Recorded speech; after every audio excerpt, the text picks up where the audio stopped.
മനോവേദനകളുടെ നടുവിലും പ്രതിസന്ധികളുടെ നടുവിലും നമ്മുടെ ഹൃദയത്തെ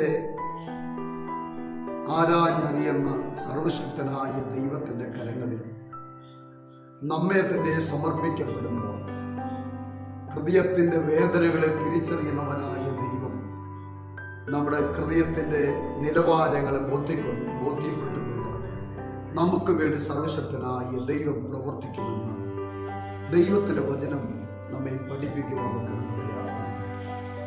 ദാവീദ് പറഞ്ഞു, എൻ്റെ ഹൃദയം ക്ഷീണിക്കുമ്പോൾ ഞാൻ പോകുമ്പോൾ അറ്റത്ത് ഞാൻ എന്നെ വിളിച്ചപേക്ഷിക്കും, എന്നെ അത്യുന്നതമായ പാറയിലേക്ക് എന്നെ നടത്തണമേ. തീർച്ചയായും നിലവിളിക്കുന്നവന് നിലവിളി കേൾക്കുന്ന സ്വർഗം ആമേ. ഹൃദയം നുറങ്ങിയവർക്ക് നമുക്ക് സമീപസ്ഥനായ ദൈവം നമ്മുടെ ഹൃദയം നുറക്കുന്നത് മാറ്റി സ്വസ്ഥതയും സമാധാനം നൽകി നമ്മെ പരിപാലിക്കുന്നവനാണ്.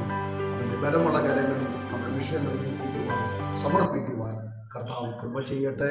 നമുക്കതിനു വേണ്ടി തയ്യാറാകാം, സമർപ്പിക്കാം. ദൈവം അനുഗ്രഹിക്കും.